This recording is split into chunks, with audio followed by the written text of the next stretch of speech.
अष्टावक्र गीता सत्सङ्गकै सन्दर्भमा छौँ र अष्टावक्र गीताको 16औं प्रकरणसम्म हामीले चर्चा गरेका छौँ र त्यहाँ के आएको छ भने अहिलेसम्म दुई चारवटा कुरा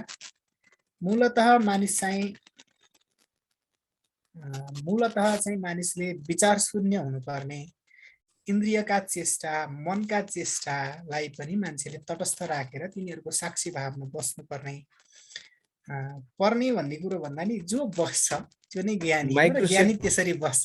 त्यो माइक्रोफोनको सेट अलि हल्लेको छ कि जस्तो लाग्यो, chat chat chat chat chat आयो। हजुर अड्काउनु पर्छ कि च्यारले चाहिँ अलिकति कहिलेकाहीँ दुःख दिन्छ यसमा। अहिले कस्तो छ? ठिक छ, अलिक स्पष्ट भयो कि? ठिक छ। यसले चाहिँ विचार शून्यको स्थिति। अब दुईटा कुरा हुन्छ। विचार शून्यताको स्थिति एक त मूढ भनेको चेतना रहित अचेतन भनौँ, लगभग जडवत मूर्ख बाला भनिन्छ त्यसलाई, त्यो अवस्थाको व्यक्तिको पनि हुन्छ र अर्को चाहिँ चेतन व्यक्तिको पनि हुन्छ। एक त चेतनाको माथिल्लो तहमा पुगेको व्यक्तिको विचार शून्यताको स्थिति हुन्छ। विचारमा वास्तवमा सुख देख्दैन र त्यसबाट ऊ विचार शून्यताको स्थिति छ भने घाँटी हल्का सुके जस्तो भयो एक्कासी अहिले।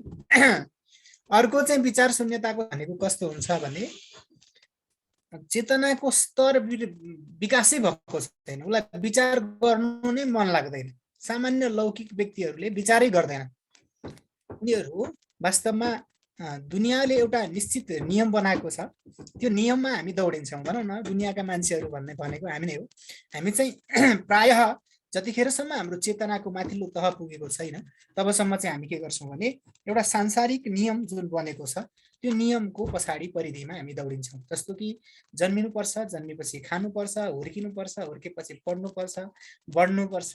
पढ्न पनि हजुर हाम्रो पहिलाको पुरानो परम्परामा एउटा नियम थियो, गुरुकुल जानुपर्छ, गुरुको श्रद्धा गर्नुपर्छ, गुरुको चाहिँ सेवा गर्नुपर्छ। पहिलाको वैदिक परम्परामा चाहिँ आचार्याय प्रियम धनमाहृत्य प्रजातन्तु मा व्यवच्छेत्सि, आचार्यको सेवा गर्नुपर्छ, आचार्यले पनि शिष्यहरूलाई त्यही किसिमको उपदेश गर्नुपर्छ आदि इत्यादि नियमहरू थिए। ती नियममा लाग्ने। अब फेरि क्रमिक रूपमा अब हामी चाहिँ के छौँ भन्दा हामी विचार शून्य हुँदै गयौँ र विचार शून्य हुँदै गएपछि आजभोलि फेरि आजको दुनियाँले जे नियम बनाएको छ त्यसमा, जस्तो कि सरकारी स्कुलमा होइन बोर्डिङ स्कुलमा पढ्नुपर्छ किनभने हाम्रो अङ्ग्रेजी राम्रो हुन्छ, सरकारी स्कुलका शिक्षकहरू खासै गतिलाई हुँदैनन्, पढाउँदैनन्, हाम्रो रुल यतातिर गयो, यो सांसारिक चिन्तन त्यतातिर गयो, समग्र समाजको चिन्तन त्यता गयो र हामी फेरि त्यही चिन्तनबाट के भएका छौँ, अप्रत्यक्ष रूपमा प्रभावित भएका छौँ र त्यसको दुष्प्रभावले गर्दा हामीले आफ्नो विचारलाई शून्य बनाएर र हामी त्यो दुराग्रहले गर्दा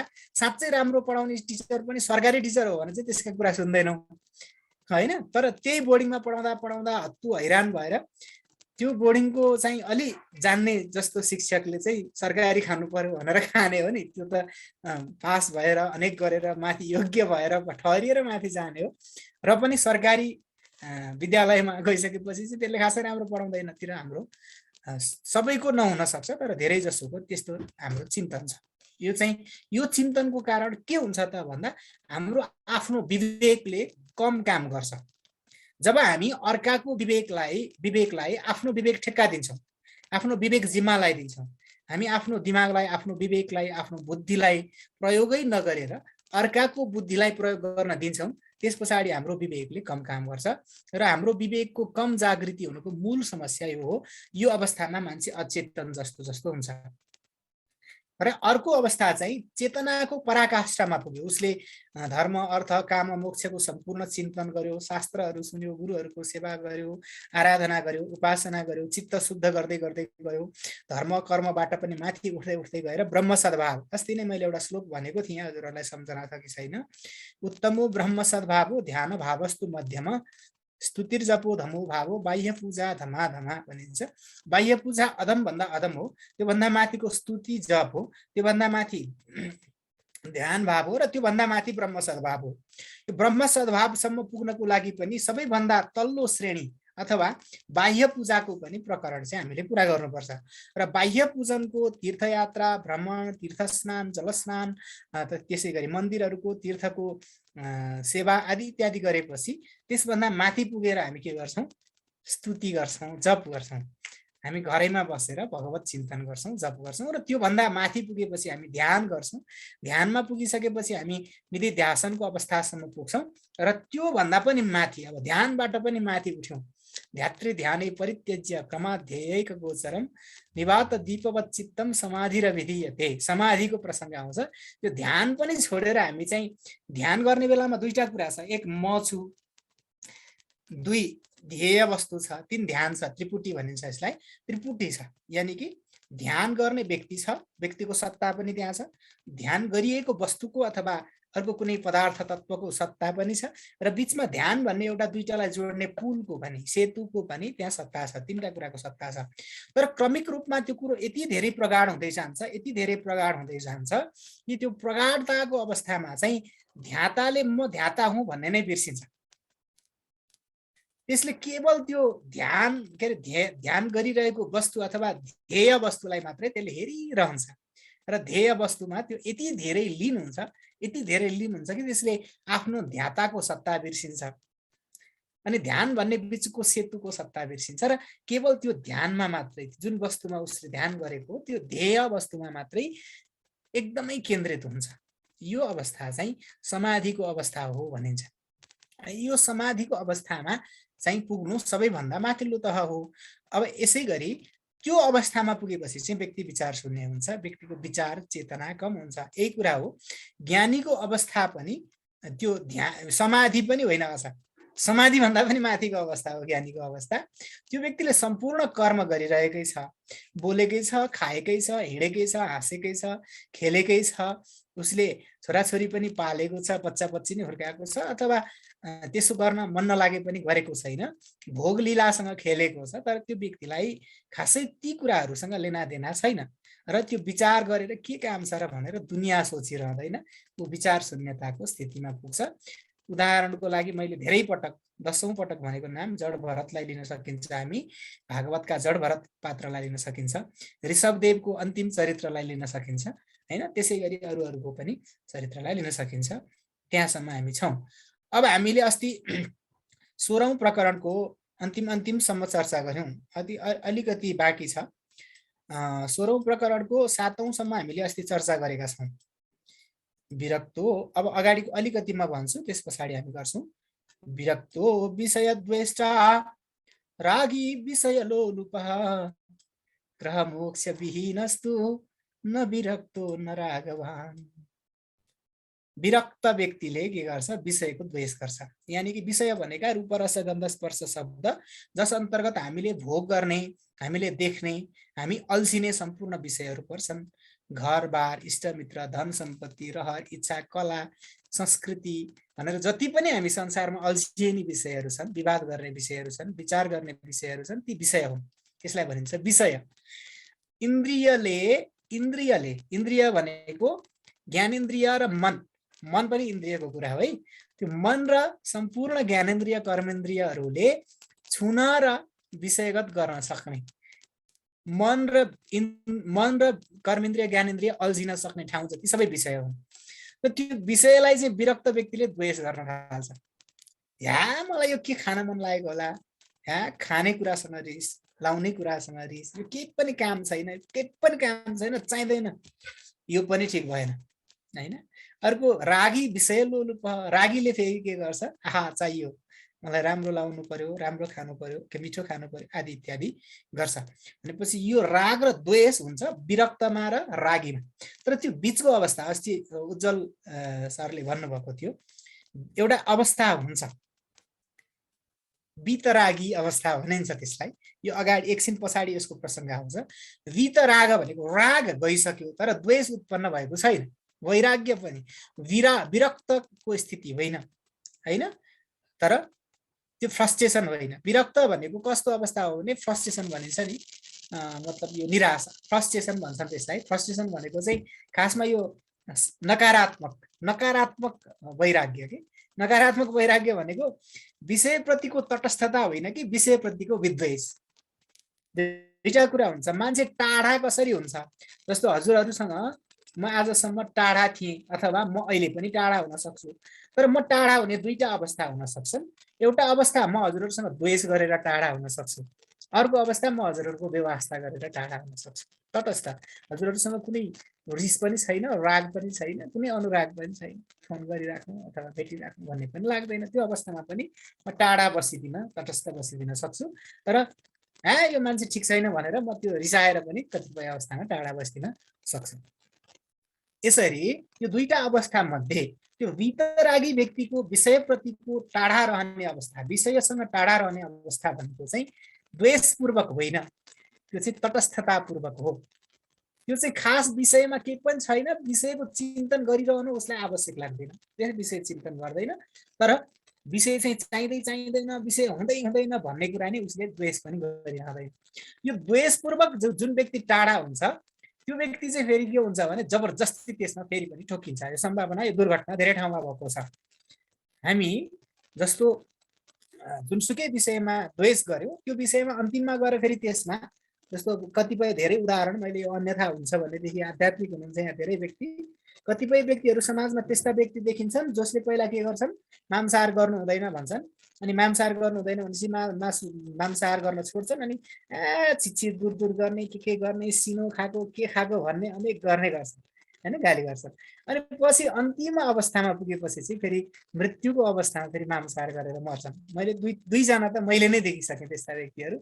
भनेपछि हजुरहरूले पनि समाजमा त्यस्तो व्यक्ति देख्न सक्नुहुन्छ। यो चाहिँ के हो भने विषयप्रतिको वैराग्य नभएर विषयप्रतिको द्वेष हो। यो विषयप्रतिको वितरागको अवस्था नभएर विषयप्रतिको विद्वेषको अवस्था हो। र यो विषयप्रतिको विद्वेषले चाहिँ के गर्छ भने मनमा चाहिँ त्यसलाई खेलाइरहन्छ। मानसिक क्रिया चाहिँ उसले छोडेको हुँदैन, शारीरिक क्रिया छोड्यो, मुखले खाएको छैन, तर उसलाई त्यो भित्रपट्टिबाट त्यसले चाहिँ के गरिराखेको छ, दुःख दिइराखेको छ।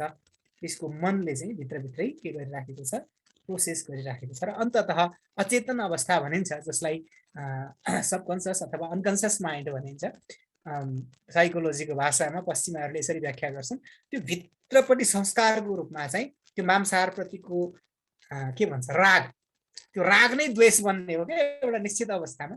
त्यो राग चाहिँ भित्र बाँकी रहन्छ र त्यसले फेरि अन्ततः त्यसमै लगेर टुङ्ग्याउँछ। यो अवस्था चाहिँ हुनसक्छ रागको अवस्था, के अरे द्वेषको अवस्थामा। तर तटस्थताको अवस्थामा यो भए हुँदैन।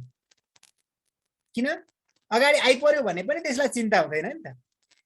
कुनै व्यक्ति अगाडिपट्टि देखियो भने नि घबराहट हुँदैन जतिखेर हामी तटस्थ भएर बस्यौँ, त्यो अवस्था हुन्छ। त्यही भएर ग्रह मोक्ष विहीनस्तु न विरक्तो न रागवान, यो त्याग पनि गर्ने होइन, ग्रहण पनि गर्ने होइन। मोक्ष भनेको यहाँ त्याग भन्ने अर्थमा हो। त्याग पनि नगर्ने र ग्रहण पनि नगर्ने अवस्थाको जुन व्यक्ति हुन्छ त्यो व्यक्ति न त विरक्त हुन्छ न त रागी हुन्छ। हल्का खोकी छ, कल्पना माताले सिकाउनु भएको अदुवा र महको उपचार गर्दैछु है। ल, नविरक्तो न रागवान, विरक्त पनि हुँदैन र रागी पनि हुँदैन, यो कुरा विचार गर्नु पर्यो। अब अर्को, हेयो पादेयता तावत् संसार विटपाङ्कुरः स्पृहा जीवति यावद् वै निर्विचार दशास्पदम्।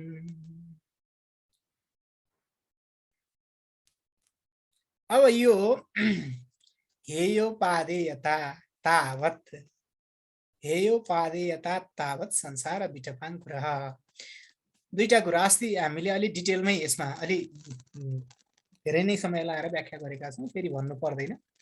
हेयता र उपादेयता दुईटा कुरा हुन्छ। हेयता भनेको त्याग गर्न योग्यता, जसलाई द्वेषबाट नियन्त्रित हुन्छ, माथिको द्वेषको कुरा आयो, त्यो हेयता भन्न खोजेको। यहाँ यो ठिक छैन, यो ठिक छैन, यो ठिक छैन भन्ने दिमागी जुन हाम्रो चिन्तन हुन्छ त्यसलाई हेयता, कस्तो हेला गरेको भन्छन्, त्यो हेला गरेको अवस्थालाई हेयता। र उपादेयता भनेको के के चाहियो भनेर आसक्ति गरेको अवस्थालाई उपादेयता। जबसम्म यो कुरो चाहिँदैन भन्ने अथवा यो कुरो चाहिन्छ भन्ने मानसिक सङ्कल्पको र विकल्पको स्थिति छ, यो अवस्था हुन्जेलसम्म चाहिँ संसार विटपाङ्कुरः, यो संसार रूपी वृक्षको बीज भनेकै यही हो, अथवा अङ्कुर भनेकै यही हो। अब अङ्कुर जहिले पनि वृक्ष हुन सक्छ, यो कुरो मैले अस्ति नै पनि अलि धेरै व्याख्या गरेर भनिसकेको छु। हजुरहरू त खेतीपाती गर्नुभएको, मभन्दा बढी विज्ञ हुनुहुन्छ। सानो त्यो संसारको के अरे बररूपी त्यत्रो ठुलो वृक्षको दानाको पनि भित्रपट्टि एउटा सानो दाना, त्यो दाना जहिले पनि बरको रुख बन्न सक्छ। जबसम्म अंकुर छ, जबसम्म बीज छ, तबसम्म त्यो कुरा नष्ट हुँदैन। जबसम्म संसारको बीज छ तबसम्म संसार नष्ट हुँदैन। भन्नाको मतलब जबसम्म हेयता र उपादेयता छ, जबसम्म यो चाहिन्छ र यो चाहिँदैन भन्ने हाम्रो मनको संकल्प र विकल्पको अवस्था छ, तबसम्म चाहिँ यो संसार आइरहन्छ। संसार भनेको फेरि सम्पूर्ण चिज हो। संसार भनेको जन्म मृत्युको चक्कर हैन, यो सम्पूर्ण कुरा संसार हो। त्यही भएको हुनाले जबसम्म मानसिक संकल्प र मानसिक विकल्प यो चाहिन्छ यो चाहिँदैनको अवस्था छ, तबसम्म संसार रूपी वृक्ष रहिरहन्छ। स्पृहा जीवति यावत वै निर्विचार दशास्पदम। र जबसम्म हाम्रो मन चाहिँ निर्विचार दशास्पदम, निर्विचार दशा भनेको विवेक, निर्विचार भनेको अब यो दुईटा विचित्रको कुरा छ। अघि मैले विचार शून्यताको स्थिति भने, तर यो विचार शून्यताको स्थितिमा पुग्न पनि के गर्नुपर्छ? विचार गर्नुपर्छ। विचार गरेरै विचार शून्यताको स्थितिमा पुग्ने हो। फेरि यो अलिकति प्रोसेस, यसको प्रक्रिया अलिकति अप्ठ्यारो भनौँ अथवा के भनौँ, विचारै गरेर विचार शून्य हुनु छ। हामी काँडाले काँडा झिक्नु छ, हिराले हिरा काट्नु छ हैन। हिरा काट्ने हिरैमा राखेर, दुःख काट्ने दुःखैमा हाँसेर हो। दुःखैबाट दुःख निवृत्त गर्नु छ।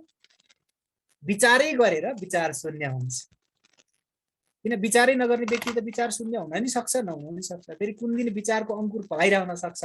तर विचार गर्दा गर्दा गर्दा गर्दा गर्दा गर्दा गर्दा गर्दा गर्दा त्यो विचारको शून्यताको स्थितिमा व्यक्ति पुग्नु छ। किनकि यो विचारले नि केही हुँदैन, उसले नि केही हुँदैन भन्ने कुरा अनुभूति गरेर अगाडि बढ्नु छ। निर्विचार दशास्पदम, विचार नगरेको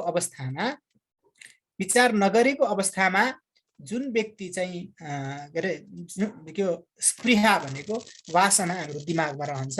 हामी विचारशील भएनौँ भने हामीलाई वासनाले सताइरहन्छ। जब हामी विचारशील भयौँ, हामीले विचार गर्न थाल्यौँ भने चाहिँ हामीलाई वासनाले कम सताउँछ। सताउँदै नसताउने त हुँदैन हैन। हामी पूर्ण ज्ञानी आप्तकाम भएको अवस्थामा त हामी मुक्त भइहाल्यौँ, सकिहाल्यौँ। पश्चावक्रकै स्थितिमा पुग्यौँ, जनककै स्थितिमा पुग्यौँ, जड भरतकै स्थितिमा पुग्यौँ, अथवा एबीसी जुनसुकै मुक्त महापुरुषको स्थितिमा पुग्यौँ। पछिल्लो समयका हाम्रो महापुरुषहरू गोखले बाबा भनिन्छ, गोखले बाबाको चर्चा आउँछ नेपालमा। त्यस्तै शिवपुरी बाबा, खप्तर स्वामीहरूका चर्चा आउँछन्। अनि हाम्रो बिर्सेँ मैले अहिले, हाम्रो एकजना बाबा हुनुहुन्थ्यो, मैले अहिले ठ्याक्कै नाम बिर्सेँ, एकछिन भनौँला। बाबाजीहरू जो नजिकै बसेका महापुरुषहरूले पनि उहाँहरूलाई मुक्त पुरुष भन्नुहुन्छ। उहाँहरूको अवस्थामा पुग्छौँ हामी जतिखेर हामीले विचारको पूर्णतामा प्राप्त गर्यौँ अथवा ज्ञानी भयौँ, आप्तकाम भयौँ, त्यो अवस्थामा हामी त्यसमा पुग्छौँ। तर अब फेरि विचार गरेनौँ, विचारको पूर्णता हुन सकेन भनेदेखि चाहिँ त्यो अवस्थामा चाहिँ हामी फेरि के गर्छौँ? स्पृहा वासनामय हुन्छौँ। र त्यो अवस्थामा नपुगेको अवस्थामा पनि हामी विचारशील हुँदै गएपछि हाम्रा वासनाहरू, डिमान्डिङहरू, डिजायरहरू घट्दै जान्छन्। हाम्रा इच्छाहरू, तृष्णाहरू घट्दै जान्छन्। यहाँ केही होइन रहेछ, यहाँ केही होइन रहेछ भन्ने नै लाग्दै जान्छ। र हामीलाई गुम्नुले पनि त्यति धेरै रुवाउँदैन। यद्यपि हामीलाई शोकै नहुने भन्ने त हुँदैन हैन। तर एउटा अध्यात्म सुनेको, गीता सुनेको, भागवत सुनेको अथवा अध्यात्मको कुनै पनि ग्रन्थलाई विचार गरेको, आफैले पनि साधना गरेको, ध्यान गरेको, जप गरेको व्यक्तिलाई के गर्छ भने शोकले कम सताउँछ। कसैको मृत्युले, कसैसँगको बिछोडले, आफ्नै पनि सम्पत्ति गुम्नुले, आफ्नै स्वास्थ्य पनि कमजोर हुनुले कम सताउँछ। हाम्रो गुरु महाराजले आफ्नो देहावसान हुनुभन्दा 1 वर्ष अगाडि के भन्नुहुन्थ्यो भने मेरो शरीर अब धेरै रहँदैन, यो मेरो शरीर नरहने नै हो, यो कुरामा चाहिँ लगभग म निश्चित छु भन्नुहुन्थ्यो। तर त्यो कुरा भनिरहँदाखेरि त्यति धेरै विकारको अनुभूति गरेन र अन्तिम लगभग गुरुजी अन्तिम अवस्थामा 15 दिन जति बिरामी भएर त्यस्तो हुनुभयो। तर त्यो अवस्थामा उहाँले लगभग प्रवचन चाहिँ गर्न छोड्नु भएको थियो। अन्तिम अवस्थासम्म पनि प्रवचन गरिरहनुहुन्थ्यो। भनेको उहाँहरूलाई त्यसैमा तुष्टि प्राप्त हुन्थ्यो हैन। यो अवस्था चाहिँ यो सन्त महापुरुषहरूको मनीषीहरूको गुरु महाराजले भन्नुहुन्थ्यो म मुक्त चाहिँ होइन, म यसै जन्ममा मुक्त हुन्छु, मोक्ष प्राप्त गर्छु भन्ने चाहिँ मलाई लाग्दैन, तर वासना चाहिँ कम हुन्छ। यो कुरा चाहिँ हामीले पनि यही जन्ममा मुक्त हुन्छु, मुक्तिको अभिमान गर्न नसकौँला, तर हामीले विचार गर्यौँ भने स्पष्टै देखिने कुरा हो, वासना चाहिँ कम हुन्छ, हामीलाई चिन्ता चाहिँ कम हुन्छ, गुनासो चाहिँ हामीलाई जिन्दगीसँग कम हुन्छ। ल यो कुरा हामीले गर्यौँ। अब यस पछाडि आज चाहिँ अलिक नयाँमा जान्छौँ। प्रवृत्तौ जायते रागो निवृत्तौ द्वेष एव हि निर्द्वन्द्वो बालबद्धिमान् एवमेव व्यवस्थितः। प्रवृत्तौ जायते रागो, यो त संसारमा दुईटा बाटाहरू छन्, एउटा प्रवृत्ति मार्ग, अर्को निवृत्ति मार्ग। प्रवृत्ति मार्गको बाटोमा राग छ। प्रवृत्ति भनेको यो संसार धान्नुपर्छ, यहाँ अहिले कहिलेकाहीँ मलाई पनि अब उमेर हुँदै हुँदै गएपछि बिएसए गर्ने कि नगर्ने भनेर सोध्नुहुन्छ धेरै विद्वान मित्रहरूले, अनि गर्दिन भनेर कहिलेकाहीँ जिस्किएर भनिन्छ, नगर्ने भन्ने पनि त्यस्तो केही, गर्ने भन्ने त्यस्तो केही छैन। त्यो अवस्थामा संसार कसरी चल्छ भन्नुहुन्छ, के संसार हामीले चलाउने ठेक्का राख्यौँ र? होइन नि त। तर संसार हामीले नै चलाएको हो भन्ने जुन चिन्तन छ, यो चिन्तन चाहिँ प्रवृत्ति मार्ग। प्रवृत्ति भनेको संसार भनेको हामीले संसारको नियमलाई हुबहु स्वीकार्नुपर्छ, संसारको नीति नियमलाई पालना गर्नुपर्छ। सृष्टिको नियम के भन्छन् यहाँ अनेक तर्क वितर्क, सृष्टिको नियम हो, मान्छेले गर्नुपर्छ। शिवजीले विवाह गर्नुभयो, विष्णुले गर्नुभयो, ब्रह्माजीले गर्नुभयो, एबीसी कृष्णले गर्नुभयो, रामले गर्नुभयो, तपाईँ चाहिँ कहाँको पर्नुभयो तिर जान्छ भनेपछि यो के भयो? प्रवृत्ति मार्ग भनेको संसारलाई हामीले स्वीकार्नुपर्छ र सांसारिक नियमहरूमा अगाडि बढ्नुपर्छ भन्ने जुन नियम छ यो प्रवृत्ति मार्ग हो। भने अर्को निवृत्ति मार्ग, संसारको आफ्नो ताल छ, आनन्दमा बस्नुपर्छ, आत्माराम हुनुपर्छ, आत्मामा रमाउनुपर्छ, आत्मतत्त्वको चिन्तन गर्नुपर्छ, यो दुनियाँको लहडाबाजीमा पर्नु हुँदैन भन्ने जुन चिन्तन हो त्यो चाहिँ निवृत्ति मार्ग हो। निवृत्ति मार्गलाई सनक सनन्दन इत्यादिले स्वीकार गर्नुभयो भने प्रवृत्ति मार्गलाई मरीचि आदि प्रजापतिहरूले स्वीकार गर्नुभयो सुरुमा ब्रह्माजीको सृष्टि पछाडि भन्ने चलन छ। अब धेरै ऋषि महर्षिहरूले पनि गृहस्थी स्वीकार गरेर अन्ततः निवृत्ति मार्ग लिनुभएको र सुरुमा चाहिँ प्रवृत्ति मार्ग हुँदै हुँदै अन्त्यावस्थामा चाहिँ सबै निवृत्त हुनुपर्छ भन्ने मान्यता पौरस्त्य दर्शनको विशेषता हो है। अहिले पछिल्लो समयमा चाहिँ के छ भने संसारलाई एकदमै उडाउने सांसारिक गतिविधिलाई चाहिँ कि निवृत्ति मार्गमा लागेको मान्छेले संसारप्रति हामी द्वेष नै गर्ने हैन, अनि प्रवृत्ति मार्गमा लागेको मान्छेले निवृत्ति मार्गलाई वास्तै नगर्ने, यो खालको पछिल्लो समय परिपाटी बढ्दो छ। हामीमै पनि यो छ, हाम्रो छेउछाउमा हामीले यो देख्न सक्छौँ। पछिल्लो समय चाहिँ यो देखिन्छ।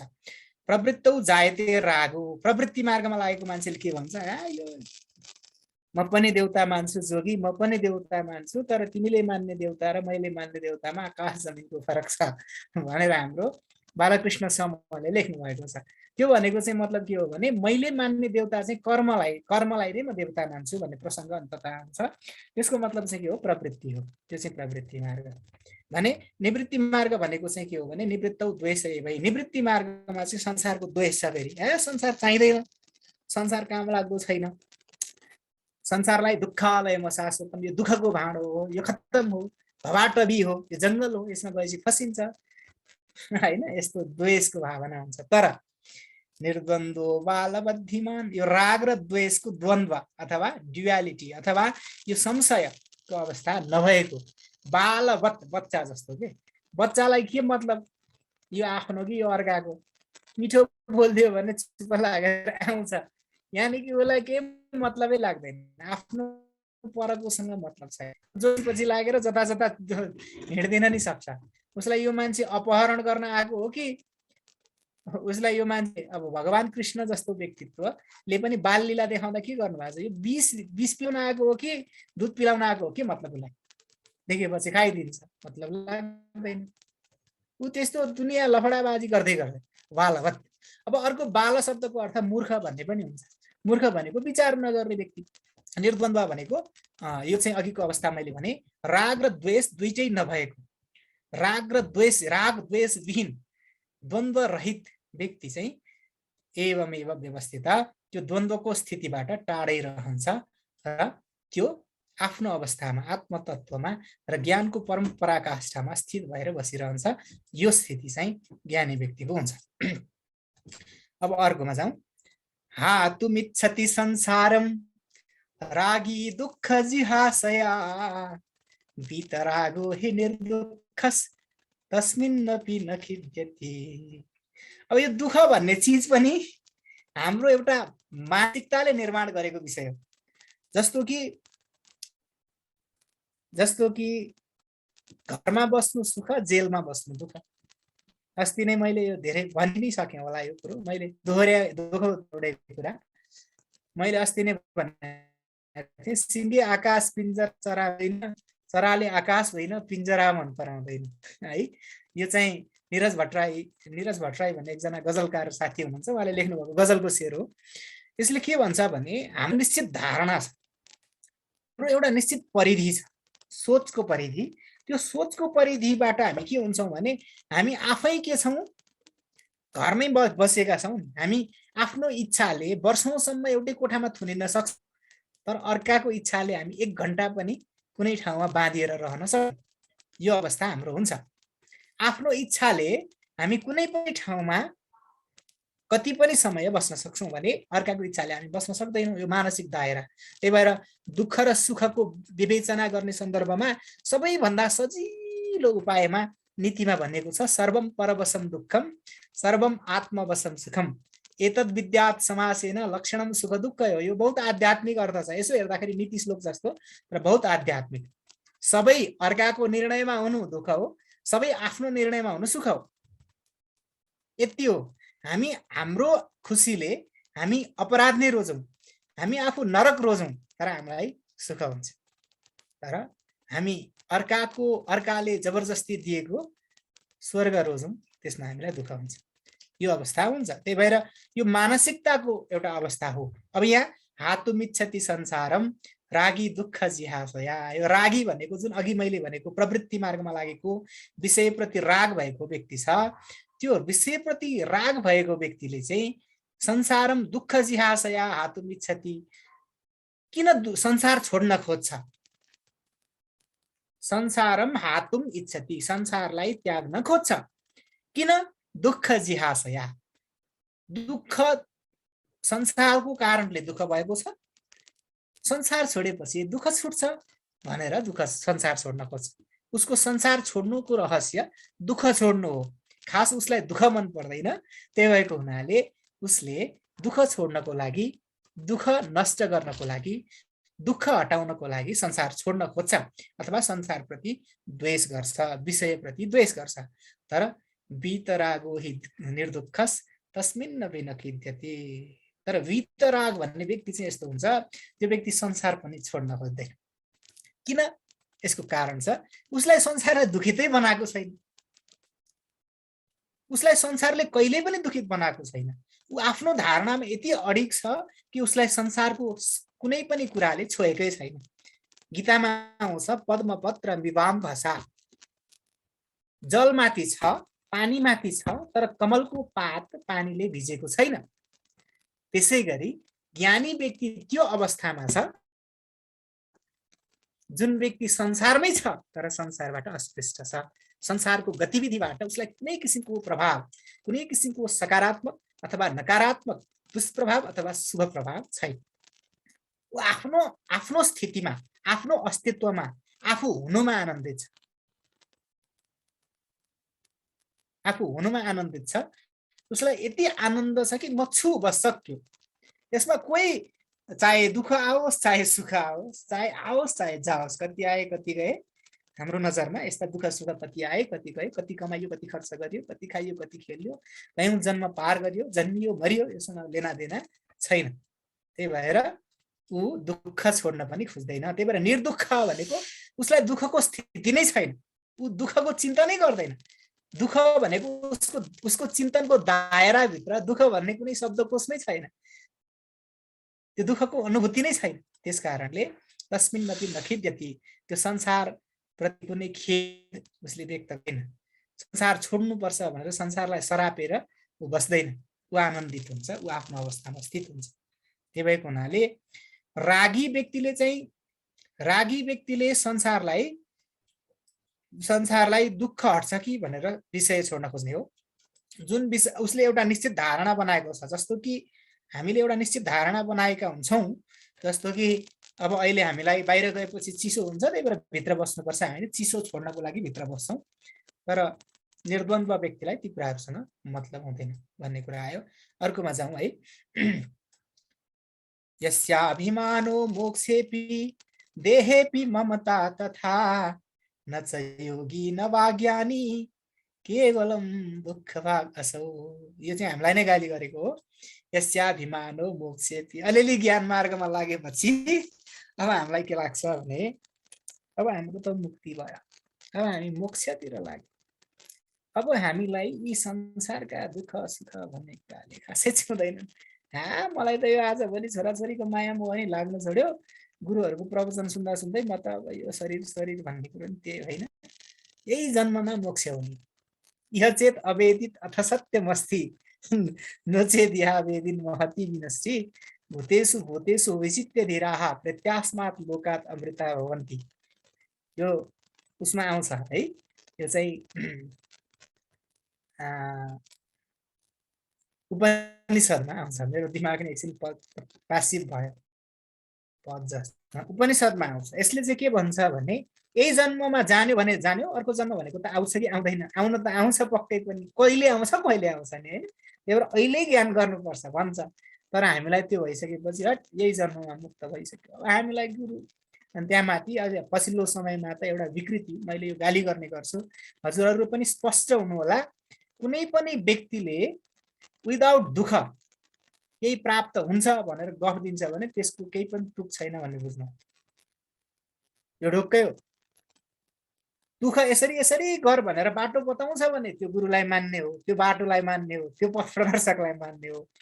तर आइजा फुत्तै पुगिस् भनेर कसैले भन्छ भने त्यो एकैचोटि हाइपर लुपमा चढेर 1 सेकेन्डमा भ्याट्टै उतापट्टि गए जस्तो चाहिँ सजिलो मोक्ष प्राप्तिको बाटो चाहिँ छ जस्तो मलाई लाग्दैन। तर पछिल्लो समयमा हजुरहरूलाई अन्यथा नलागोस्, त्यस्तो मैले भन्न खोजेको होइन। कुनै पनि सम्प्रदायले त मेरो सम्प्रदायमा दीक्षित हो तेरो मुक्ति तत्कालै हुन्छ, यो चाहिँ केही तैँले अरू केही गर्नु पर्दैन भनेर भन्छ भने चाहिँ त्यो चाहिँ गलत हो होइन। ठिक छ, भक्ति मार्गका लागि ज्ञान मार्गको लागि गुरु परम्परा स्वीकार गर्नु भनेको सम्प्रदाय भन्नेकै गुरु परम्परा हो वास्तव। त्यो चाहिँ के को लागि हो? साधनाको लागि हो, साधना र मार्ग निर्देशनको लागि हो। यो भनेको चाहिँ गुरु सम्प्रदायमा दीक्षित हुने बित्तिकै सब काम झ्यापझुप भयो एकैचोटि भयो भन्ने चाहिँ होइन है। गुरु सम्प्रदायमा दीक्षित भएर त्यसबाट चाहिँ साधना गर्दै गर्दै गर्दै गर्दै गएपछि चित्त शुद्ध हुँदै हुँदै हुँदै गएर अनि ज्ञान प्राप्तिपछि बल्ल मोक्ष हुने कुरा हो। दुःखै बिना एकैचोटि झ्यापै मुक्ति हुने मोक्ष हुने भन्ने चाहिँ हुन्छ जस्तो लाग्दैन र हुँदैन पनि। यो चाहिँ ठोकुवा नै गरेँ मैले, म अनुभवी नै नभएको पनि मैले अब सिग्नेचर गरेँ, उल्टो पाल्टो चेकमा उल्टो परेछ भने नि साट्न पाउनुभयो। ल भइहाल्यो, ब्ल्याङ्क चेकमा सही भने जस्तो। ल अब यहाँ यस्याभिमानो मोक्षेपि, यहाँबाट आएको यो कुरो, जसको मोक्षमा पनि के छ? अभिमान छ। भनेको ज्ञान मार्गमा लाग्दै गर्दा चाहिँ हामीलाई मोक्षमा अलिअलि अभिमान हुन थाल्छ। म मुक्त आत्मा भएँ भन्ने कुरो लाग्न सक्छ कहिलेकाहीँ अज्ञानको कारणले। यस्याभिमानो मोक्षेपि देहेपि ममता तथा, फेरि देहमा पनि बिच्छीले टोक्छ कि भन्ने डर पनि लाग्छ, भूतप्रेत लाग्छन् कि भन्ने पनि लाग्छ। फेरि देह भनेको चाहिँ हाम्रो देह भनेको एकदमै मोटो छ है। हामीले देह भन्ने बित्तिकै यो पाँच भौतिक देहलाई मात्र नसम्झौँ।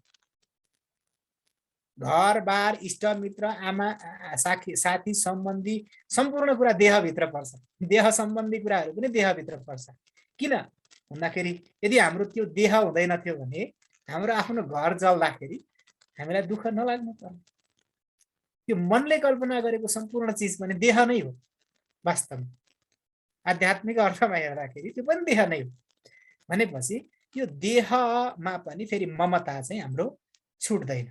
मोक्षमा पनि अभिमान छ, देहमा पनि अभिमान छ।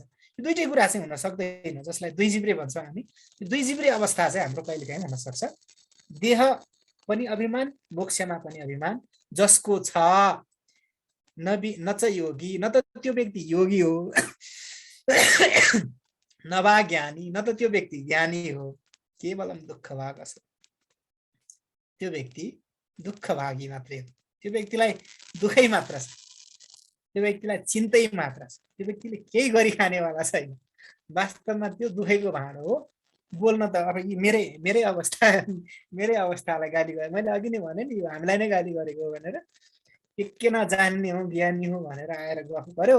एकछिनपछि सुत्ने बेलामा एकान्तमा भाइ 1-1.5 घन्टा त गफ गरिस्, तेरो हालत के छ भन्ने कुराले एकछिन पोल्छ भनेपछि दुःख हुँदैन त? केवलम दुःख भएको छौ, दुःखको अवस्था हुन्छ। यही कुरा सङ्केत गरे है। अब अर्को छ, यो एकदमै महत्त्वपूर्ण श्लोक हो यो पनि है। 16औं 11 हरो यद्युपदेष्टाते हरिः कमलजोऽपि वा तथापि तव न स्वास्थ्यम सर्वविस्मरणादृते। बडो मिठो छ। हरो यद्युपदेष्टाते, ते भनेको तिम्रा लागि, तिम्रो अगाडि, यदि भनेको यदि भइहाल्यो। हरः उपदेष्टा, भगवान साक्षात् शिवजी आएर उपदेश गर्नुहोस्, अथवा हरिः, अथवा भगवान विष्णु आएर उपदेश गर्नुहोस्। कमलजः, कमलबाट जन्मेको भनेको भगवान ब्रह्माजी आएर चाहे उपदेश गर्नु। कमलजोऽपि वा, तथापि, त्यसो हो भने पनि, ब्रह्मा विष्णु महेश्वर जोसुकै साक्षात् अगाडि आएर उपदेश गरे पनि, तब स्वास्थ्यम न, तिम्रो स्वस्थता हुँदैन, अथवा तिमी आफ्नो स्वरूपमा स्थित हुँदैनौ, अथवा तिमी मुक्त हुँदैनौ, अथवा तिमी निश्चिन्त सुखी आनन्दित हुँदैनौ। स्वास्थ्य भनेको आनन्दको अवस्था, स्वास्थ्य भनेको आफ्नो वास्तविक स्थिति बोध भएको अवस्था, स्वास्थ्य भनेको अपरोक्ष अनुभूति भएको अवस्थामा तिमी पुग्दैनौ। सर्वविस्मरणात् ऋते, ऋते भनेको बिना, सर्वविस्मरणात् ऋते भनेको सबै कुरा नबिर्सिकन तिमी आनन्दित हुँदैनौ, तिमीले सुखको स्रोत प्राप्त गर्दैनौ र तिमी स्वस्थ अथवा मुक्त हुन सक्दैनौ भन्ने कुरा आयो। यसको मतलब के त? सबै कुरा बिर्सिनु पर्छ। बिर्सिने भनेको चाहिँ अल्जाइमरले बिर्सिने भन्न खोजेको होइन है। फेरि यो चाहिँ फेरि आजभोलिको एकदमै धेरै रोग छ। अल्जाइमर लागेपछि बिर्सिन्छ सबै थोक। त्यो बिर्सिनुले चाहिँ बडो चिन्ता दिन्छ। फेरि यसले कस्तो चिन्ता दिन्छ भने, खोइ म त अहिले केही सम्झिँदिनँ, शुद्धि हरायो, बुद्धि हरायो, अनेक भइहाल्छ होइन। त्यसले दुःख दिन्छ, त्यो चाहिँ दुःखको कारण। तर सर्वविस्मरण भनेको राग, विषयप्रतिको रागको कारण चाहिँ के हो? स्मृति हो। स्मृति भनेको सम्झना। यसो एउटा कुरा केही गर्न थाल्यो, फलानु कुराको सम्झना आउँछ। किन? हाम्रो त्यसप्रति राग छ अथवा त्यसप्रति द्वेष छ, त्यसको कारण हामीलाई सम्झना आउँछ। तर राग अथवा द्वेष दुइटै छैन भने त्यसको सम्झना पनि आउँदैन। राग अथवा द्वेष दुइटै नभएको अवस्थामा विस्मरण हुन्छ, स्मरण हुँदैन। र त्यो अवस्थामा चाहिँ के हुन्छ? हामी आनन्दको स्रोतमा विलीन हुन सक्छौँ, आनन्दित हुन सक्छौँ। त्यो अवस्था चाहिँ आनन्दको अवस्था हो। तथापि तव न स्वास्थ्यम सर्वविस्मरणात् ऋते। अब यसले एउटा कुरा, अघि मात्रै मैले भनेको कुरालाई पनि यसले प्रमाणित के गर्छ भने, साक्षात् भगवान महेश्वर नै आएर उपदेश गरे पनि, विष्णु नै आएर उपदेश गरे पनि, र ब्रह्मा नै आएर उपदेश गरे पनि त्यो व्यक्ति मुक्त हुँदैन भने, कुनै सम्प्रदायमा दीक्षित हुँदैमा त्यो व्यक्ति मुक्त भइहाल्छ भन्ने कुरा चाहिँ हुँदैन। यो वायत कुरा, अघि मैले भने त्यो कुरालाई यही श्लोकले प्रमाणित गरिसक्यो कि अष्टावक्रले के भन्दै हुनुहुन्छ? चाहे ब्रह्माजी, चाहे विष्णुजी, चाहे शिवजी साक्षात् आएर उपदेश गरे पनि सम्पूर्ण कुराको विस्मृति बिना, यानि कि राग र द्वेष दुइटै नभएको अवस्था बिना, विषयप्रतिको उदासीनता, तटस्थता बिना, राग द्वेषको अवस्था बिना तिम्रो स्वास्थ्य अथवा तिम्रो मुक्ति, मोक्ष, आनन्द स्वरूपता, अपरोक्ष अनुभूति सम्भावनै छैन भन्ने कुरा यहाँ कसले गर्नुभयो? अष्टावक्र ऋषिले गर्नुभयो। त्यही कुरालाई अघि मैले भने है। भनेपछि यो एकदमै महत्त्वपूर्ण श्लोक हो है। त्यो हजुरहरूले महत्त्वपूर्ण त यहाँ कम बढी केही पनि छैन, तर यो पनि एकदमै धेरै स्पष्ट रूपमा बुझिने महत्त्वपूर्ण कुरा छ। तेन ज्ञान फलम प्राप्तम, यो पनि अष्टावक्र उवाच नै हो है। अष्टावक्रले नै भन्दै हुनुहुन्छ। तेन ज्ञान फलम प्राप्तम योगाभ्यास फलम तथा तृप्तः स्वच्छेन्द्रियो नित्यम एकाकी रमते प्रियः। तेन ज्ञान फलम प्राप्तम, तेन भनेको त्यस व्यक्तिले, ज्ञान फलम ज्ञानको फल प्राप्तम प्राप्त गरेको छ। कुन व्यक्तिले? योगाभ्यास फलम, त्यसले योगाभ्यासको पनि फल प्राप्त गरेको छ। अनि कस्तो व्यक्तिले चाहिँ योगाभ्यास प्राप्त गरेको छ भनेको, यह भनेको जुन व्यक्ति, तृप्तः भनेको सधैँ तुष्ट भएर रहन्छ, यदृच्छा लाभ सन्तुष्टो, द्वन्द्वातीतो विमत्सरः, समसिद्धावसिद्धौ च तृप्त्वापि न निबध्यते, गतसङ्गस्य मुक्तस्य ज्ञानावस्थितचेतसः यज्ञायाचरतः कर्म समग्रं प्रविलीयते। गीतामा आउँछ यो कुरो। यदृच्छालाभ सन्तुष्ट, अगाडि जे आइपर्छ त्यसमै खुसी छ। ठिकै छ भाइ, आइपरेको छ, आइपरेकोलाई उसले स्वीकार्छ। जब आउँदैन भने त्यसलाई खोजी पनि रहँदैन, ऊ यत्न गरेर कहीँ पनि जाँदैन। अजिङ्गरको आहारा दैवले जुटाउँछ भन्छ, गरेर बसिरहन्छ, मुखमा आगो निल्दिन्छ, छोडिदिन्छ। वास्तवमा ज्ञानीहरूको अवस्थालाई चाहिँ अजिङ्गरको अवस्थासँग पनि तुलना गरिएको छ है। कता कति अध्यात्ममा ऋषभदेवको चर्चा आउँछ होइन, भागवतमा ऋषभदेवलाई अजिङ्गरसँग तुलना गरिएको। अगाडि आउँछ, आएको कुरालाई चुप लगाएर खाइदिन्छ, नआएको कुरालाई खोजी पनि रहँदैन। त्यो अवस्था पनि हुन्छ ज्ञानीको। अब तृप्त भनेको आनन्दित भएर बसेको छ, जे प्राप्त छ त्यसमा तुष्ट छ। हामी प्राप्त कुरामा तुष्ट हुँदैनौँ, प्राप्त कुरामा असन्तुष्टि छ हामीलाई। यो तलब कम आयो, अथवा के भयो, अहिले के भयो छैन, रेट कम भयो, दर कम भयो, हाम्रो स्केल भन्छ स्केल कम भयो, अथवा यो भयो लगानी गरेको ठाउँमा पनि खासै राम्रो प्रतिफल आउन सकेन, अथवा चाहिँ मैले जानेको छैन, मैले बुझेको छैन, मलाई आउँदैन, मैले लेखेको कविता राम्रो हुँदैन, मैले लेखेको गजल राम्रो हुँदैन, म लेख्न सक्दिनँ, म जान्दिनँ, म बुझ्दिनँ। कति कुराका असन्तुष्टि छन् हामीसँग, धेरै छन्। अब यो कुरा तृप्त स्वच्छेन्द्रिय स्वस्थ इन्द्रिय भएको व्यक्ति, तृप्त व्यक्तिमा चाहिँ यस्तो गुनासो हुँदैन है। अनि स्वच्छेन्द्रिय भनेको इन्द्रियहरू स्वच्छ भएको, इन्द्रियहरू स्वच्छ भएको भनेको सम्पूर्ण ज्ञानेन्द्रिय र कर्मेन्द्रियहरू स्वस्थ भएको, स्वच्छ भएको, यानि कि तिनीहरूमा कुनै किसिमको गुनासो खेद नभएको। यो पाए हुन्थ्यो र त्यो पाए हुन्थ्योको चल विचल एकदम अतालिएको आत्तिएको स्थिति हुन्छ नि हाम्रो। यस्तो खान पाए हुन्थ्यो, यस्तो लाउन पाए हुन्थ्यो, यो गर्न पाए हुन्थ्यो, त्यो गर्न पाए हुन्थ्यो, हाम्रा कति कुराहरू छन्। त्यो इन्द्रियहरू त्यो अवस्थामा, विचलनको अवस्थामा, आत्तिएको हतारिएको अवस्थामा नहुनु, त्यो अवस्थालाई स्वच्छेन्द्रिय भनिन्छ। नित्यम एकाकी रमते यहाँ, जो चाहिँ एकाकी भनेको एक्लै, रमते रमाइरहेको छ, आफ्नो कुरामा स्थित छ, ऊ दुनियाँ लफडा बाजीमा लाग्दैन। एकाकी रमते तुयः, ऊ एकाकी एक्लै आनन्दले बसिरहेको छ। एकाकी रमते तुयः, ऊ एक्लो आनन्दित अवस्थामा बस्न सक्ने व्यक्ति चाहिँ कहिले पनि दुखी हुँदैन र त्यसले ज्ञानको फल पनि प्राप्त गरेको छ, त्यसले योगाभ्यासको पनि फल प्राप्त गरेको छ है। यो कुरा चाहिँ यहाँ व्यक्त गरियो। अर्कोमा न कदाचित जगत्यस्मिन् तत्त्वज्ञो हन्त खिद्यति यत् एकेन तेनेदं पूर्णं ब्रह्माण्डमण्डलम्। न कदाचित जगत्यस्मिन् तत्त्वज्ञो हन्त खिद्यति यत् एकेन तेनेदं पूर्णं ब्रह्माण्डमण्डलम्। अस्मिन् जगति, यो दुनिया संसारमा, तत्त्वज्ञ तत्त्व जानेको मान्छे, ज्ञानी व्यक्ति, न हन्त खिद्यति, दुखी हुँदैन। उसलाई वास्तवमा कुनै कुरासँग गुनासो छैन। कोही व्यक्ति रिसाओस् पनि गुनासो छैन, कोही व्यक्ति खुसाओस् पनि गुनासो छैन। हामीलाई अलि ठुलो स्वरले हाँसे पनि झोक चल्छ, कसैले अलि ठुलो स्वरले बोले पनि रिस उठ्छ होइन। हामीलाई त एकदम ब्यालेन्समा हुनुपर्छ। कस्तो गाह्रो छ, खुट्टा बजारेर हिँड।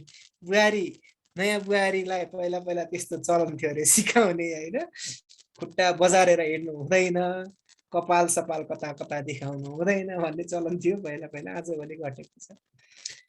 यो अलि ठुलो खुट्टा बजारेर हिँड्नु नि हुँदैन, अनि अलि धेरै नबोलिकन चुप लागेर बस्यो भने के लाटो जस्तो झोक्राएर बसेको भन्छन्, अलि धेरै बोलाए पनि के चप्पर चप्पर चप्पर चप्पर चप्पर कराइराखेको भन्छन् होइन। मिलाएर नहिँडे घरमै बसिराखे नि के सुत्केरी जस्तो घरैमा घुस्रेर बसिराखेका भन्छन्। अनि फेरि बाहिर निस्केर हिँड्यो भने के कुखुराको भाले जस्तो ओल्लाचो र पल्लाचो कुदिराखेका भन्छन्। गाह्रो छ भनेपछि कुनै कुरासँग नि गुनासो छैन। जुन व्यक्ति, त्यो ज्ञानी व्यक्तिलाई, तत्त्वज्ञ व्यक्तिलाई जगत्यस्मिन् न कदाचित खेद, कहिल्यै पनि खेद हुँदैन, खिन्नता हुँदैन। तत्त्वज्ञ व्यक्ति कुनै पनि कसैको पनि, आफ्नै मनको, आफ्नै इन्द्रियको, आफ्नै भोगको, आफ्नै सन्तानको, संसारको कसैको पनि कुनै पनि गतिविधिद्वारा खिन्न हुँदैन। तत्त्वज्ञानी व्यक्ति यतिसम्म कि आफ्नै मनको गतिविधि मन गइराखेको छ दुष्ट विषयमा गइराखोस्। विषया विनिवर्तन्ते निराहारस्य देहिन, गीतामा आउँछ यो कुरा। जस्तो कि गुणा गुणेषु वर्तन्त इति मत्वा न सज्जते, एउटा बडो मिठो श्लोक छ गीतामा। गुणा गुणेषु वर्तन्त इति मत्वा न सज्जते, यसको कामै हो जाने गइराखोस्। तटस्थ बस्छ हेरिरहन्छ, ओह्रालो बग्छ पानी, पानी ओह्रालो बग्छ भनेर पानी त के ओह्रालो बगिरह्यो, उकालो जानु पर्दैन, उधो लाग्ने हो, उधो गति उधो मती पट भनेर गाली गरेको बसिरहन्छ। उसको गति त्यही हो, कामै त्यही हो, दौडिरहन्छ। त्यसै गरी हाम्रा इन्द्रियहरू विषयमा लागिराखोस् भन्छ, ऊ त्यतातिर नै गुनासो गर्न भ्याउँदैन, मतलबै गर्दैन त्यो हो। यत एकेन तेनेदम, किनकि त्यो बुझिसकेपछि तत्त्वज्ञानी व्यक्ति ब्रह्म वेद ब्रह्मैव भवति, तत्त्वज्ञानी तत्त्वज्ञान गरेको ब्रह्म जानेको व्यक्ति ब्रह्म स्वरूप नै हुन्छ। र त्यो व्यक्तिले के बुझ्छ भने एकेन तेन, उपरवाले भन्छौँ नि त्यो, उसलाई सोध्नुपर्छ। एउटा डायलग छ यो, उर्दू विशेष गरी ओह भन्ने चलन छ क्या, वो जो करता है वो करता है भन्ने चलन छ हिन्दीमा।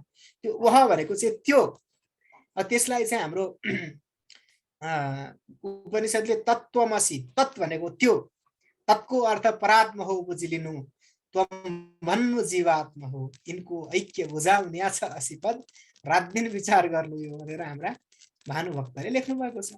त्यो तत् भनेको त्यो, ओह, हिन्दीमा ओह भने ओह जाने भन्छ कि, हिन्दीमा चाहिँ ओह जाने भन्ने चलन चल्ती छ। यो चाहिँ के हो भने तेन इदम, तेन भनेको त्यही परमात्माद्वारा, एकेन कस्तो त्यो परमात्मा भने एकमात्र परमात्माद्वारा, इदम यो सम्पूर्ण, चराचरम अथवा ब्रह्माण्ड मण्डलम, ब्रह्माण्ड मण्डल, ब्रह्माण्ड भनेको कति कति हो, एउटा मात्रै ब्रह्माण्ड छ र अनन्त कोटि ब्रह्माण्ड। फिजिक्सले पनि आजभोलि अनेकौं ग्यालेक्सीको चर्चा गर्छ।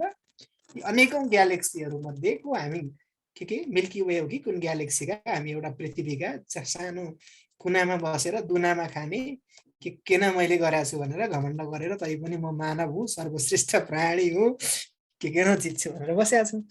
अब यी यस्ता त कयौं ग्रहहरू होला, हामी भन्दा कयौं चेतनशील, कति बुद्धिमान, कति कति खतरा खतरा मान्छेहरूका लोकहरू होला।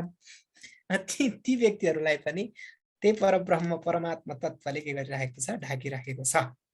त्यसै भएर त्यो संसार पूर्ण छ। अब अर्को हामी एकछिन अब चर्चा गर्छौं, समय हेर्दैछु म, ठिक छ।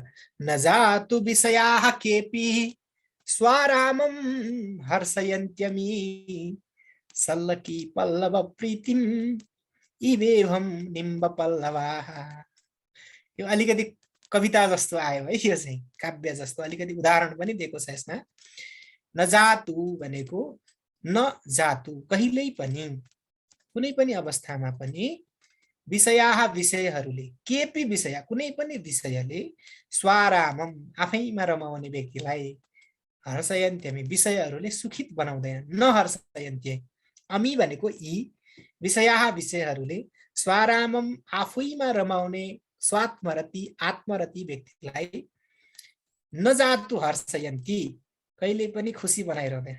आफैमा रमाउने व्यक्तिको सुखको स्रोत विषय होइन, यसरी बुझ्नुपर्छ।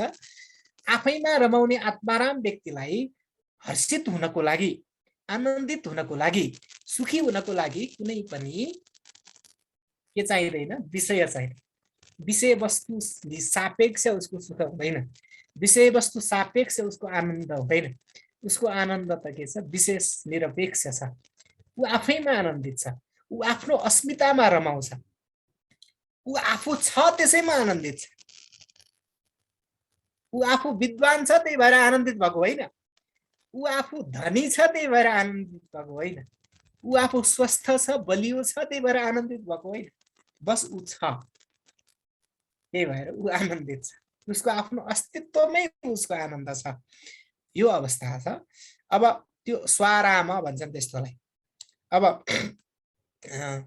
मनस्वी कार्यार्थी नगणयति दुःखम न च सुखम स्वारामम, मैले ठ्याक्कै एउटा श्लोक कस्तो दिमागमा सम्झिराखेको छु तर बाहिर अन्तर गुडगुडायते बहिर्वक्तुं न शक्यते भित्रभित्र आइरहेको छ बाहिर आएन त्यो बडो मिठो श्लोक छ मैले कुनै दिन सम्झेँ भने हजुरहरूलाई फेरि पनि सम्झाउँछु के भन्छन् भने नहि स्वात्मा रामम विषय मृग तृष्णा भ्रमयति यो महिम्न स्तोत्र शिव महिम्न स्तोत्रको एउटा श्लोक हो त्यसमा महौक्षा खट्वाङ्गम परशुरजिनम भस्म फणिन कपालम चेत्ति यत् वरद तब वरद तन्त्रु प्रकरणम सुरास्ताम ताम वृद्धिम विदधति भवद्भ्रू प्रणीतम नहि स्वात्मा रामम विषय मृग तृष्णा भ्रमयति यो पुष्पदन्ताचार्यले भगवान शिवको स्तुति गर्ने बेलामा भन्नुहुन्छ कि कस्तो हो यो भगवानको यसो हेर्दाखेरि डरलाग्दो गोरु हैन वाहन पनि भगवान शिवको वाहन पनि के छ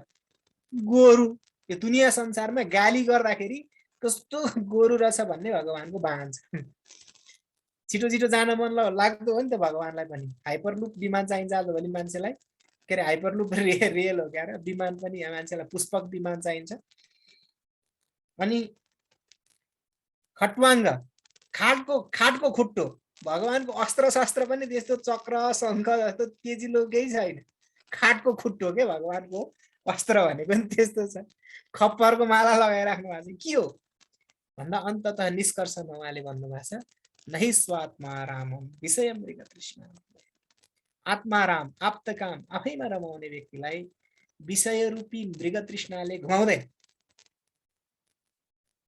तिनै भगवान शिव जसले छुस्स यसो आँखाले हेर्दिँदैमा ती सम्पूर्ण समृद्धिहरू देवताहरूले प्राप्त गरे भगवान शिवले चाहनु भयो भने कसले के प्राप्त गर्दैन होला तर पनि भगवान आफू चाहिँ फेरि बसानमा सुत्नु भएको छ खरानी लाउनु भएको छ के अवस्था हो यो भन्ने कुरामा अन्तिममा आएको छ नहि स्वात्मा रामम विषय मृग तृष्णा भ्रमयति यही कुरा आत्माराम व्यक्तिलाई विषय रूपी मृग तृष्णाले सताउँदैन र विषयमा उसले आनन्दको स्रोत भेट्दैन उसका लागि आनन्दित हुन विषय चाहिँदैन त्यही कुरा आयो सल्लकी पल्लव प्रीत प्रीति इवेभम निम्ब पल्लवाः सल्लकी भनेको चाहिँ साज भन्ने हुन्छ एउटा हैन घाँस विशेष हो त्यो साजको घाँस खान पायो भने हात्ती बडो रमाउँछ अरे अब यहाँ त्यो मलाई त हात्तीको त्यति अनुभव छैन हजुरहरूलाई कि कसो छ त्यो साजको कलिलो डाली खान मन पराउने जुन हात्ती छ त्यो हात्तीलाई निम्ब पल्लवा निमको पातले कहिले खुसी बनाउँछ बनाउँदैन आत्मानन्दको अनुभूति गरेको ब्रह्मानन्दको अनुभूति गरेको व्यक्तिलाई विषय रूपी आनन्दले त्यसै गरी खुसी बनाउन सक्दैन भन्ने कुरा यहाँ उदाहरण मार्फत व्यक्त गरियो जसरी साजको घाँस खान मन पराउने हात्तीलाई निमको घाँसले निमको पातले खुसी बनाउँदैन त्यसै गरी आत्मानन्द ब्रह्मानन्द प्राप्त गरेको व्यक्तिलाई विषयानन्दले केही तुष्ट बनाउन सक्दैन भन्ने कुरा आयो अब अर्कोमा जाउँ यस्तु भोगेषु भुक्तेषु न भवत्यधिवासितः अभुक्तेषु निराकाङ्क्षी तादृशो भवदुर्लभ यसले के भन्छ भने यस्तु भोगेषु भुक्तेषु न भवत्यधिवासितः विषयको भोग भोगिराखेको छ तर अधिवासितः न भवति त्यसमा टाँसिरहेको छैन विषयको भोग गरिरहँदाखेरि पनि ऊ विषयमा टाँसिरहेको छैन त्यो अवस्था छ अनि यस्तु भोगेषु भुक्तेषु न भवत्यधिवासितः अभुक्तेषु निराकाङ्क्षी अब फेरि भोग भोग्न पाएको छैन भने पनि खोजिरहँदैन अघि मैले कुरा गरेँ त्यो अवस्थामा पनि ऊ दुःखी छैन नपाएकोमा खिन्न पनि छैन पाएकोमा के न आम्मा भनेर खुसी भएर बसेको पनि छैन त्यसलाई पनि हामीले के बुझ्नु पर्यो ज्ञानीको अवस्था बुझ्नु पर्यो अभुक्तेषु निराकाङ्क्षी तादृशो भव दुर्लभ तिमी पनि त्यस्तै बन भव भनेको बन हे जनक जो विषयको भोग गरिरहँदाखेरि पनि विषयमा टाँसिदैन र विषयको भोग गर्न नपाउँदाखेरि पनि के गर्दैन त्यसलाई खोजेर के न दुखी भएर बसिरहँदैन अभुक्तेषु भोग नगरेकोमा निराकाङ्क्षी आकाङ्क्षा पनि गर्दैन त्यस्तो बन भन्ने कुरा आयो अब यो अन्तिम गरौँ कि के गरौँ 1-2 मिनेट अलि बढाउन नि सकौँला बुभुक्षुरिह संसारे मुमुक्षु र पिदृश्यते। यो संसारमा दुई थरी व्यक्ति छन्, कि एक थरी बुभुक्षु छन्, भोग गर्न चाहनेहरू छन्, अर्का थरी भोगबाट मुक्त हुने चाहनेहरू छन्। हामी बुभुक्षु, म चाहिँ बुभुक्षुकै कोटीमा पर्छ है। मलाई चाहिँ भोगै पुगेको छैन। हजुरहरू आफ्नो आफ्नो नाम सम्झेर म भन्नुहोस्, हजुरहरू बुभुक्षु हो कि मुमुक्षु हो कि अर्को हो। बुभुक्षु रिहा संसार यो भोग गर्न चाहने व्यक्ति छ एक थरी। अर्को मुमुक्षु अपि दृश्यते, यो संसारमा बुभुक्षु व्यक्ति पनि छन्, मुमुक्षु व्यक्ति पनि छन्, भनेको मुक्त हुन चाहने व्यक्तिहरू पनि छन्, भोग गर्न चाहने व्यक्ति पनि छन्। तर भोग मोक्ष निराकांक्षी तादृशो बिरलो हि महाशय। भोगलाई र मोक्षलाई आकांक्षा नराख्ने बिरलो हि महाशय। भोग र मोक्षलाई चाहिँ दुवैलाई वास्ता नगर्ने महाशय भनेको त्यस्तो महापुरुष बिरलै छ।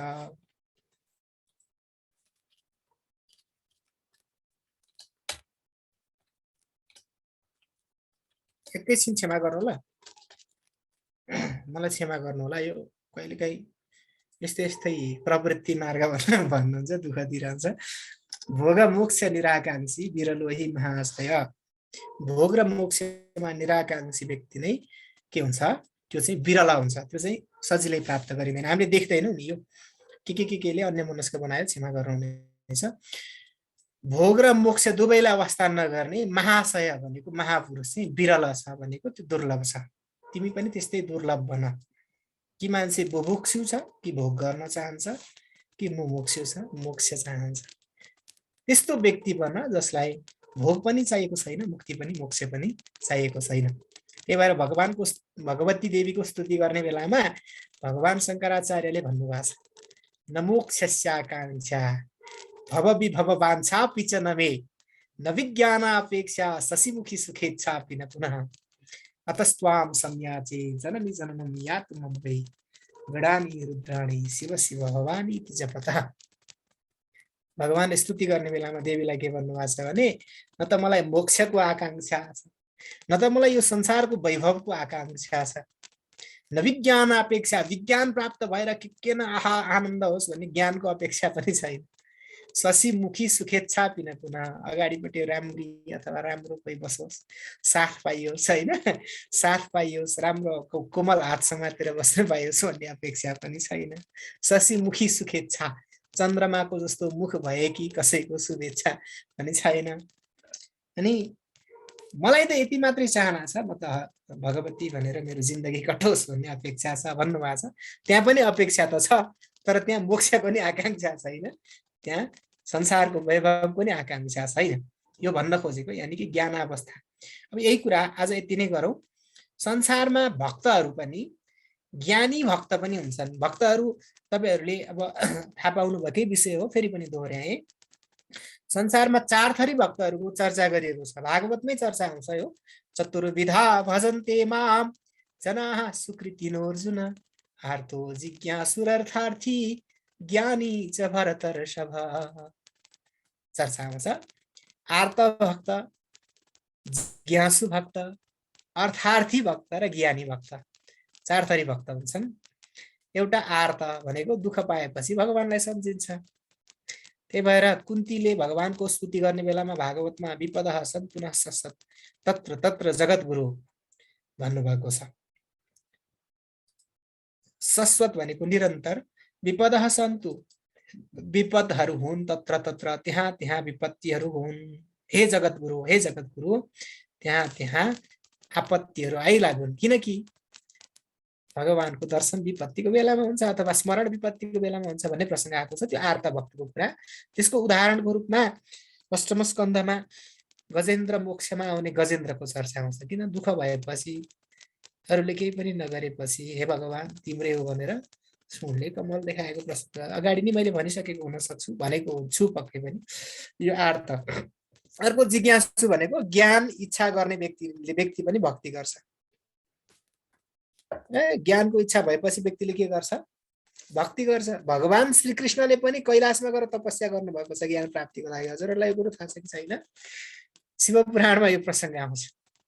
भगवान श्रीकृष्णले कैलाशमा गएर ज्ञान प्राप्तिको लागि तपस्या गर्नुभएको छ। जबकि भगवान श्रीकृष्ण भनेको श्रीमद् भगवत गीताका उपदेष्टा, स्वयं ज्ञान स्वरूप, स्वयं ज्ञानी महापुरुष, सच्चिदानन्द रूपाय विश्वोत्पत्त्यादि हेतवे तापत्रय विनाशाय श्रीकृष्णाय वयं नमः भनेर हामी चर्चा गर्छौँ। भगवान श्रीराम जो त्यत्रो वेदान्तको उपदेश गर्नुभएको छ, उहाँले पनि वशिष्ठसँग गएर वेदान्त सुन्नुभएको छ। त्यति मात्रै भएर भगवान विष्णु भगवान शङ्करसँग हिँड्दै हिँड्दै गएर वेदान्त सुन्नुहुन्छ। भगवान विष्णु पनि वेदान्त सुन्नको लागि, अध्यात्मको पराकाष्ठा सुन्नको लागि शिवजीसँग जानुहुन्छ। गरुडमा चढेर जानु हुँदैन, गुरुहरू कहाँ जाँदाखेरि हिरो पल्टिनु हुँदैन भनेर हिँड्दै हिँड्दै पैदल जानुहुन्छ।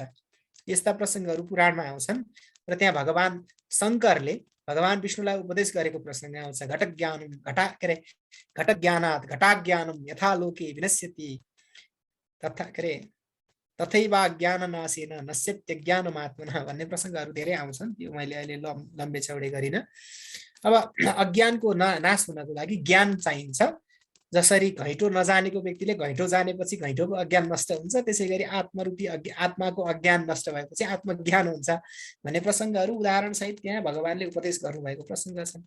भगवान रामसँग सत्सङ्ग सुन्नको लागि भगवान शिव पनि आउनुहुन्छ। फेरि भनेपछि यो एउटाले अर्काकोबाट ज्ञान सुन्ने परम्परा ऋषि महर्षिहरूमा पहिलेदेखि थियो।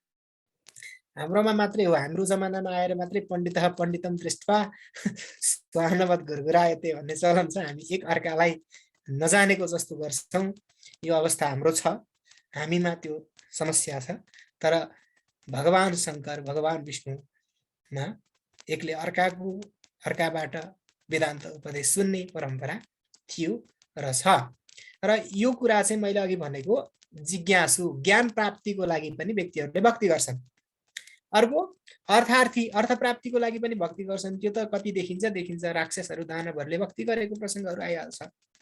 हिरण्याक्ष हिरण्यकशिपु जस्ता व्यक्तिले पनि तपस्या गरेका छन् त्यो अर्थ प्राप्तिको लागि, शक्ति प्राप्तिको लागि। र ज्ञानी छ भरतर्षभ, अर्को सबैभन्दा ठुलो चाहिँ ज्ञानी भन्ने भक्त छ, जसलाई अरू केही गर्नु छैन। अब के गर्ने त भन्दा जेमा आनन्द हुन्छ त्यही गर्ने, भगवत नाम संकीर्तन गर्ने, त्यसैमा आनन्दित हुने। के छ त ज्ञानी भइसक्यो, उसलाई लेना देना छैन, दुनियाँको केही पनि चाहिएको छैन। अब के गर्ने त भन्दा हरिनाम जप्ने बस्ने त्यो अवस्था चाहिँ ज्ञानीको हुन्छ। र ज्ञानी च भरतर्षभ तेषां ज्ञानी नित्ययुक्त एक भक्तिर्विशिष्यते। ती चारवटा भक्त मध्ये ज्ञानी व्यक्ति नै मेरो चाहिँ परम मित्र हुन्छ अथवा परम प्रिय हुन्छ भनेर भगवानले उपदेश गर्नुभएको प्रसङ्ग गीतामा आउँछ। त्यही भएको हुनाले हामीले के बुझ्नु पर्यो भने भोग मोक्ष निराकाङ्क्षी हुनु पर्यो हैन। जेमा प्राप्त छ त्यसैमा सन्तुष्ट हुने अभ्यास गर्नु पर्यो। कसरी गर्ने हो क्लु चाहिँ मलाई पनि थाहा छैन, म पनि त्यही हो गफै मात्र गरिराखेको छु।